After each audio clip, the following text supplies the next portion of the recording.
আপনি কি জানেন আজকাল অনেক মানুষ খাবার খেয়ে পেট ভরাচ্ছে ঠিকই, কিন্তু শরীরকে কোনো পুষ্টি দিচ্ছে না, কারণ তারা খাচ্ছে মৃত খাবার।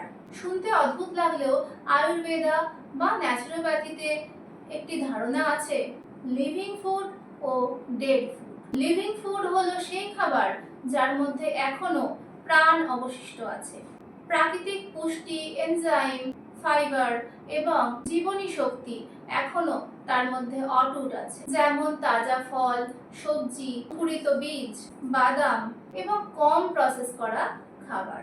অন্যদিকে ডেড ফুড বলতে বোঝানো হয় এমন খাবারকে এতটাই প্রসেসড, এতটাই পরিশোধিত বা এতদিন ধরে তাকে সংরক্ষণ করা হয়েছে যে তার মধ্যে আর কোনো প্রাণ অবশিষ্ট নেই।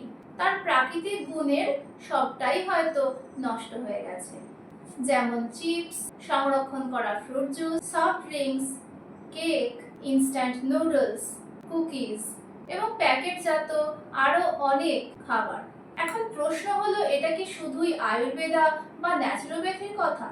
না, আধুনিক বিজ্ঞানও বলছে আলট্রা প্রসেসড খাবার বেশি পরিমাণে খেলে আপনার শরীরে বাসা বাঁধবে স্থূলতা, টাইপ 2 ডায়াবেটিস, হৃদরোগ এবং আরো অনেক দীর্ঘমেয়াদী রোগ।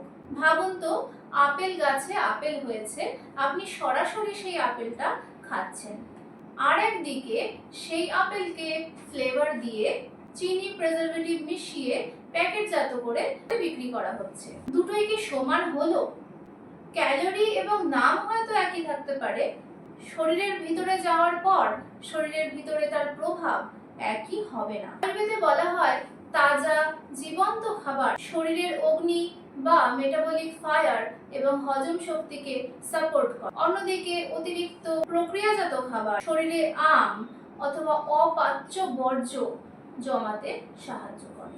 তাই শুধু পেট ভরাবেন না, পেট ভরানোটাই লক্ষ্য নয়। প্রশ্ন হলো, যে খাবার খাচ্ছেন তার মধ্যে প্রাণ অবশিষ্ট আছে কিনা, সেই খাবার আপনার শরীরকে আরো পুষ্টি দেবে কিনা। আজকাল বাজারে গেলে প্যাকেট ভর্তি খাবার কম কিনে তাজা খাবার কেনার চেষ্টা করুন। যে খাবারে উপাদানের তালিকা যত কম লম্বা সেইটা কেনার চেষ্টা করুন, আর সব থেকে ভালো হয় যেগুলোর গায়ে উপাদানের তালিকা থাকে না সেইগুলো কেনার চেষ্টা করলে, যেমন ফল, সবজি, ডাল, বাদাম ইত্যাদি। প্রকৃতির তৈরি খাবারে কোনো লেবেল লাগাতে হয় না।